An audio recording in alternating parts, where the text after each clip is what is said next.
Sustainable Leaders, c'est avant tout un parcours de formation qui a duré quasiment 6 mois, qui a été porté par les SEC, animé par des vidéos de AXA Climate School et structuré par Capgemini. Bon, donc il y a 3 objectifs sur cette formation. Le premier, c'est de faire monter en compétence nos leaders sur tous les sujets sociétaux et environnementaux. Le deuxième, c'est d'arriver à ancrer une posture de conseil, d'arriver à intervenir plus haut dans la chaîne de valeur. Le troisième objectif, c'est vraiment de donner des clés de diffusion de ce savoir à l'ensemble de nos équipes. On avait vraiment à cœur de construire un programme de formation qui soit innovant et on a vraiment construit et imaginé cette formation comme quelque chose de très en lien avec nos métiers chez CACF et CALEF. Donc on a co-construit le contenu des masterclass autour des métiers pour que ce soit quelque chose qu'ils puissent utiliser tout de suite dans leur quotidien professionnel.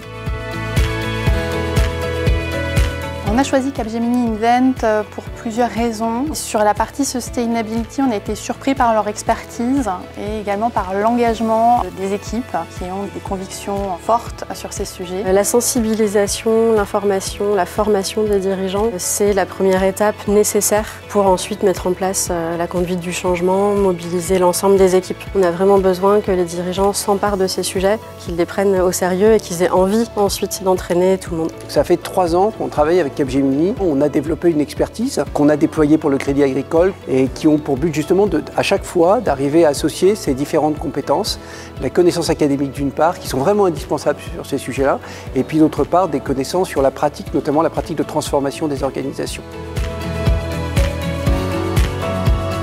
Ce programme, il ne faut pas que ce soit un coup d'épée dans l'eau, il faut que ce soit un programme durable. On a identifié dans chaque pays, dans ces top managers, des gens qui étaient plus engagés, plus motivés. On en a fait des angels, Sustainable Angels, des ambassadeurs, qui vont dans chaque pays essayer de porter cette transformation. Les chantiers prioritaires vont être de se mettre en conformité avec la réglementation, et notamment tout ce qui est suivi, calcul des trajectoires net zéro, des sujets de taxonomie au niveau de CALEF. Mais l'objectif, c'est vraiment d'accélérer et d'entrer dans une mise en œuvre avec une dimension de pragmatisme encore plus forte. À court terme, ce qui est clair, c'est qu'il faut définir une vraie organisation, un vrai projet d'entreprise de façon à décliner les objectifs au niveau du groupe, mais aussi au niveau des entités internationales. One of my first ambitions is to work with my commercial team to develop green financing activities or solutions. In Argos, the ambition we set is to help our customers and partners in their own transition, how to reduce